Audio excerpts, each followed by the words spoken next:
V4 ನ್ಯೂಸ್ಗೆ ಸ್ವಾಗತ ಹೇಳ್ತಾ ಇದ್ದಾರೆ. ಕತೆ ಕಾರಣ. ಮೂರನೇ ಬಾರಿಗೆ ನರೇಂದ್ರ ಮೋದಿ ಅವರು ಪ್ರಧಾನಿಯಾಗಿದ್ದಾರೆ. ಆದರೆ ಸಮ್ಮಿಶ್ರ ಸರ್ಕಾರ ಅವರಿಗೆ ಸಿಕ್ಕಿದೆ. ಆದರೆ ಈ ಸಮ್ಮಿಶ್ರ ಸರ್ಕಾರವನ್ನು ನೋಡುವಾಗ ಮೈತ್ರಿ ಧರ್ಮಕ್ಕಿಂತ ಹೆಚ್ಚಾಗಿ ಜಾತಿ ಧರ್ಮ ಮತ್ತು ಧನಧರ್ಮ ಗೆಲುವನ್ನು ಪಡೆದಿದೆ. ಸಾಮಾನ್ಯವಾಗಿ ಮೈತ್ರಿ ಸರ್ಕಾರಗಳು ಹಿಂದೆ ರಚನೆಯಾದಾಗ ಮೈತ್ರಿ ಪಕ್ಷಗಳು ಪ್ರಮುಖ ಸ್ಥಾನಮಾನಗಳನ್ನು ಪಡೆದಿದ್ದವು. ಈ ಬಾರಿ ಪ್ರಧಾನಿಯವರನ್ನು ಸೇರಿ 71 ಸಚಿವರು ಮತ್ತು ಪ್ರಧಾನಿ ಸೇರಿ 72 ಮಂತ್ರಿಗಳ ಬೃಹತ್ ಮಂತ್ರಿಮಂಡಲ ಮೊದಲ ಹಂತದಲ್ಲೇ ಸ್ಥಾಪನೆಯಾಗಿದೆ. ಮೊದಲ ಹಂತದಲ್ಲೇ 72 ಜನರ ಮಂತ್ರಿಮಂಡಲ ಅಧಿಕಾರಕ್ಕೆ ಬಂದಿದೆ. ಲೋಕಸಭೆಯ ಸದಸ್ಯರ ದಾಮಾಶಯದಂತೆ 81 ಜನರಿಗೆ ಮಂತ್ರಿ ಆಗಲಿಕ್ಕೆ ಅವಕಾಶ ಇದೆ. ಅಂದರೆ ಇನ್ನೂ 9 ಜನರಿಗೆ ಮಂತ್ರಿ ಆಗಲಿಕ್ಕೆ ಅವಕಾಶ ಇದೆ. ಸದ್ಯ 72 ಜನರ ಸಂಪುಟದ ಅಸ್ತಿತ್ವಕ್ಕೆ ಬಂದಿದ್ದು, ಈ 72 ಜನರ ಸಂಪುಟದಲ್ಲಿ 30 ಮಂದಿ ಸಂಪುಟ ದರ್ಜೆ ಸಚಿವರು.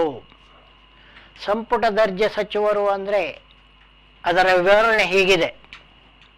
ಯಾವುದೇ ಒಂದು ಗಹನವಾದ ವಿಷಯವನ್ನು ಚರ್ಚಿಸುವಾಗ, ಯಾವುದೇ ಒಂದು ತಿದ್ದುಪಡಿಯನ್ನು ಚರ್ಚಿಸುವಾಗ, ಯಾವುದೇ ಒಂದು ರಾಜಕೀಯ ತೀರ್ಮಾನಕ್ಕೆ ಬರುವಾಗ, ಯಾವುದೇ ಒಂದು ಸರ್ಕಾರದ ತೀರ್ಮಾನಕ್ಕೆ ಒಪ್ಪಿಗೆ ನೀಡುವಾಗ ಸಂಪುಟ ಸಭೆ ನಡೆಯುತ್ತದೆ. ಅಂದರೆ 72 ಮಂತ್ರಿಗಳಿದ್ದರೂ ಕೂಡ ಉಳಿದ ಮಂತ್ರಿಗಳು ಸಂಪುಟ ಸಭೆಯಲ್ಲಿ ಭಾಗವಹಿಸುವಂತಿಲ್ಲ.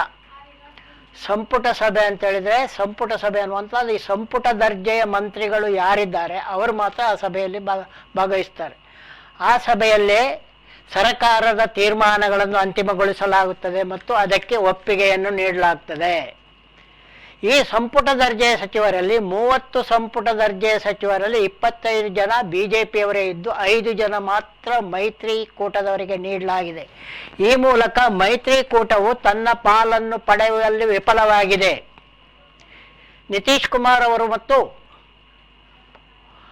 ಚಂದ್ರಬಾಬು ನಾಯ್ಡು ಅವರ ದೊಡ್ಡ ಸಂಪುಟ ದರ್ಜೆಯನ್ನು ಅವರ ಪಕ್ಷದವರು ಸೇರಿದ್ದರೂ ಕೂಡ ಅವರ ಪಕ್ಷಗಳು ಮೈತ್ರಿಯಂತೆ ಪ್ರಮುಖ ಸ್ಥಾನಗಳನ್ನು ಪಡೆಯುವಲ್ಲಿ ವಿಫಲವಾಗಿವೆ. ಇದಕ್ಕೆ ಕಾರಣ ಇಷ್ಟೇನೆ. ಹಿಂದೆ ಯಾವುದೇ ಮೈತ್ರಿ ಸರ್ಕಾರ ಇದ್ದಾಗ ಆಳುವವರಲ್ಲಿ ಧನಬಲ ಇರಲಿಲ್ಲ, ಜಾತಿ ಬಲ ಇರಲಿಲ್ಲ. ಈಗಿನ BJPಯಲ್ಲಿ ಧನಬಲವೂ ಇದೆ, ಜಾತಿ ಬಲವೂ ಇದೆ. ಕರ್ನಾಟಕದಿಂದ ಮಂತ್ರಿ ಆಗಿರುವವರನ್ನೇ ನೋಡಿ. ಬ್ರಾಹ್ಮಣರಿಗೆ 2 ಸಂಪುಟ ಸ್ಥಾನ ಸಿಕ್ಕಿದೆ ಕರ್ನಾಟಕದಿಂದ. ಒಕ್ಕಲಿಗೆ 2, ಒಂದು ರಾಜ್ಯ ಸಚಿವ ಸ್ಥಾನ, ಒಂದು ಸಂಪುಟ ಸಚಿವ ಸ್ಥಾನ ಸಿಕ್ಕಿದೆ. ಲಿಂಗಾಯತರಿಗೆ 1 ರಾಜ್ಯ ಸಚಿವ ಸ್ಥಾನ ಸಿಕ್ಕಿದೆ. ಆದರೆ ಇಲ್ಲಿ ಏನಾಗಿದ್ದರು, ಹಿಂದುಳಿದವರು, ದಲಿತರು ಎಲ್ಲ ಮೋದಿಯನ್ನು ಮೆರವಣಿಗೆ ಮಾಡಿದ್ರಲ್ಲ. ಸಾಕಷ್ಟು ಕಡೆ ಕಳೆದ 30 ವರ್ಷಗಳಿಂದ, ಮಂಗಳೂರಿನಲ್ಲಿ 1971ರಿಂದ ಬಿಡಿ ಅದನ್ನು, ಉತ್ತರ ಕರ್ನಾಟಕದಲ್ಲಿ 1991ರಿಂದ ಬಿಡಿ ಅದನ್ನು. ಒಟ್ಟಾರೆ ಕರ್ನಾಟಕದಲ್ಲಿ 1991ರಿಂದಲೂ 99ರಲ್ಲಿ ದಂತ ಜಾಸ್ತಿ ಗೆದ್ದಿತ್ತು. ಅದನ್ನು ಬಿಟ್ಟರೆ ಕಳೆದ 3 ದಶಕಗಳಿಂದ ಕರ್ನಾಟಕದಲ್ಲಿ ಲೋಕಸಭೆಗೆ ಕಾಂಗ್ರೆಸ್ಗಿಂತ ಹೆಚ್ಚು ಸ್ಥಾನಗಳನ್ನು BJP ಗೆಲ್ತಿದೆ. ಈ ಬಾರಿಯೂ ಗೆದ್ದಿದೆ. ಈ ಬಾರಿ ಕೂಡ BJP 17 ಮತ್ತು BJP ಮತ್ತು JDS ಕೂಡ 2 BJP ಜೊತೆ ಗೆದ್ದಿದೆ. ಇಷ್ಟಾದರೂ ಕೂಡ ಇವರನ್ನು ಮೆರೆಸಿದ ಕೆಳಜಾತಿಗಳವರಿಗೆ ಇಂದಪತ್ ಮಾಡಲಾಗಿದೆ. ಇದು ಬರೀ ಕರ್ನಾಟಕದ ಕಥೆಯಲ್ಲ, ಇಡೀ ದೇಶದಲ್ಲೇ BJP ಸರ್ಕಾರ ಅಂದರೆ OBCಗಳಿಗೆ, ಕ್ರಿಶ್ಚಿಯನ್ನರಿಗೆ, ಮುಸ್ಲಿಮರಿಗೆ, ಅತಿ ಹಿಂದುಳಿದವರಿಗೆ, ದಲಿತರಿಗೆ, ಪಂಚಮರಿಗೆ ಇಂದಪತ್ ಮಾಡುವುದನ್ನೇ ಉದ್ಯೋಗವಾಗಿ ಮಾಡಿಕೊಂಡಿದೆ. ಆದರೂ ಕೂಡ ಈ ಜನರು ನಾವು ಸೇವೆಗೆ ಸಿದ್ಧರಿದ್ದೇವೆ, ಪ್ರಭುಗಳೇ ಅಂತ ಹೇಳೋದರಲ್ಲಿ ಮುಂದಿದ್ದಾರೆ. ಪತ್ರಿಕೆಗಳ ಕೆಲವು ತಲೆಬರಹಗಳನ್ನು ನೋಡಿ, ಕೆಲವು ಸುದ್ದಿಗಳಿಗೆ ಪಟ್ಟಾಭಿಷೇಕ ನಡೆಯುವುದು ರಾಜಸತ್ತೆಯಲ್ಲಿ. ಪ್ರಜಾಪ್ರಭುತ್ವ ಚುನಾವಣೆ ನಡೆದು ಗೆಲ್ಲುವಲ್ಲಿ ಪಟ್ಟಾಭಿಷೇಕ ನಡೆಯುವುದಿಲ್ಲ. ಪ್ರಮಾಣ ವಚನವನ್ನು ಸಂವಿಧಾನ ರೀತ್ಯ ಪ್ರಮಾಣ ವಚನವನ್ನು ಸ್ವೀಕರಿಸ್ತಾರೆ. ಆದರೂ ಕೂಡ ಕೆಲವು ಪತ್ರಿಕೆಗಳು ಪಟ್ಟಾಭಿಷೇಕ ಅನ್ನುವಂಥ ಇದನ್ನು ನಡೆಸಿ, ಇನ್ನು ಕೆಲವು ಪತ್ರಿಕೆಗಳು ನಮೋ ಬ್ರಿಗೇಡ್ ಎನ್ನುವಂಥ ತಲೆಬರಹವನ್ನು ನೀಡಿದೆ. ಬ್ರಿಗೇಡ್ಗಳು ಸೇನೆಯಲ್ಲಿರುವಂಥದ್ದು. ಏನು ಮೋದಿಯವರು ಸೇನೆನಾ ಇದು?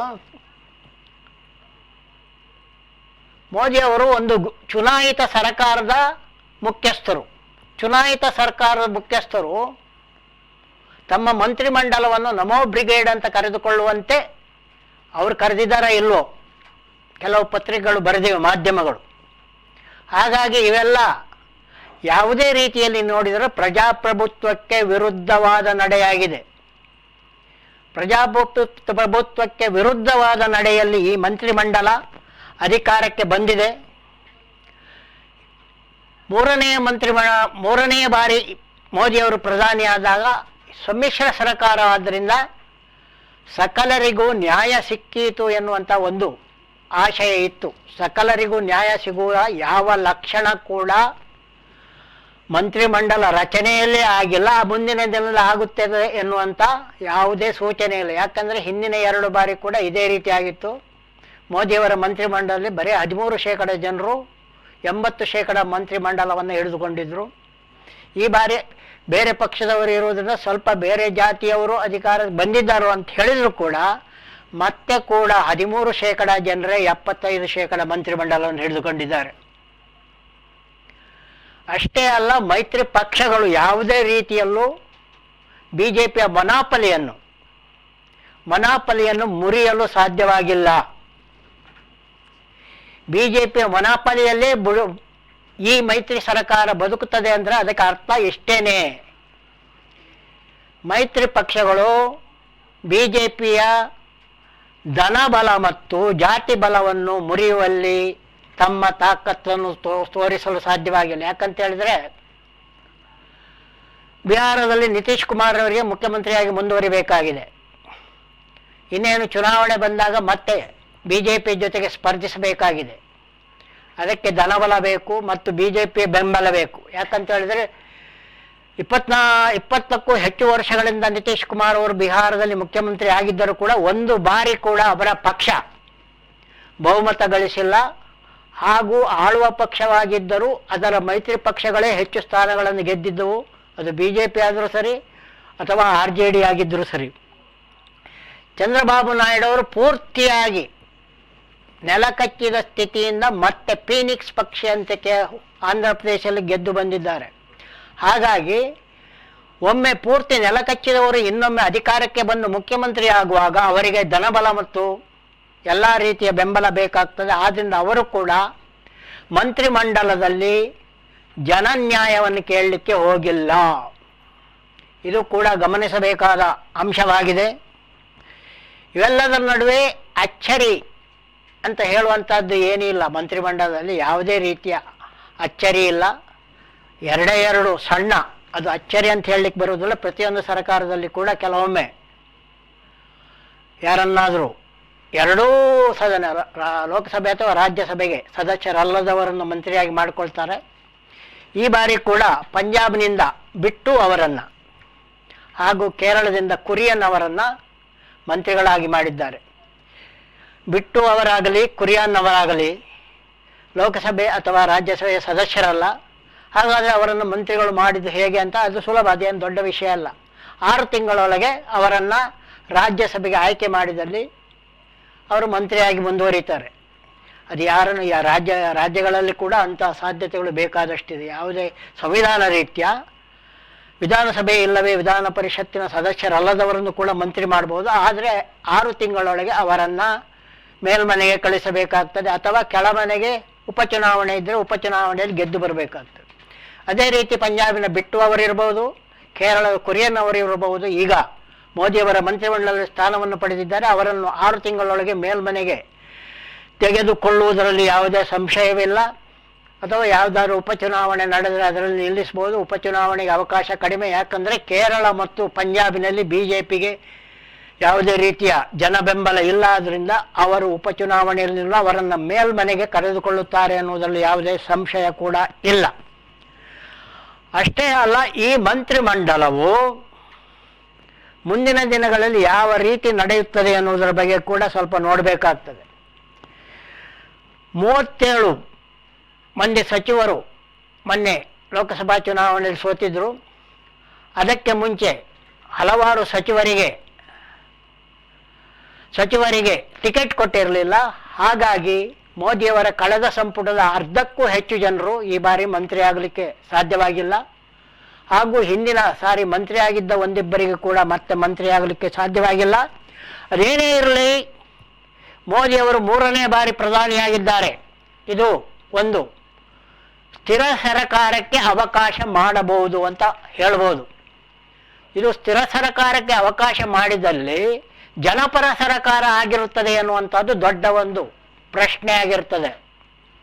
ಅದು ಜನಪರ ಸರಕಾರವಾಗಿ ಮೈತ್ರಿ ಧರ್ಮವನ್ನು ಪಾಲಿಸಿ ಎಲ್ಲ ಜನರಿಗೂ, ಎಲ್ಲ ಜನವರ್ಗದವರಿಗೂ ಒಳಿತನ್ನು ಮಾಡುವಂತಾಗಲಿ. ಬರೇ ಸಂಘ ಪರಿವಾರದ ಹಿಂದೆ 2 ಸಾರಿ ಅದೇ ಮಾಡಿದ್ದವರು. ಅದಲ್ಲದೆ ಜನಪರವಾದ ಆಡಳಿತವನ್ನು ನೀಡಿ ಜನಪ್ರಿಯವಾಗಲಿ ಅಂತ ಹಾರೈಸ್ತಾ ಕತೆ ಕಾರಣಕ್ಕೆ ಹೇಳ್ತಾ ಇದ್ದೇನೆ. ಕೊನೆ ನೋಡ್ತಾ ಇರಿ ವಿ4 ನ್ಯೂಸ್. ಹಾಗೂ ತಾವೆಲ್ಲ ತಮ್ಮ ಯೂಟ್ಯೂಬ್ ಚಾನಲ್ಗೆ ಸದಸ್ಯರಾಗಿ ಹೇಳುತ್ತಾ ತಮಗೆಲ್ಲ ಮಾಡ್ತಾ ಇದ್ದಾನೆ ಒಂದಷ್ಟು ನಮಸ್ಕಾರಗಳು.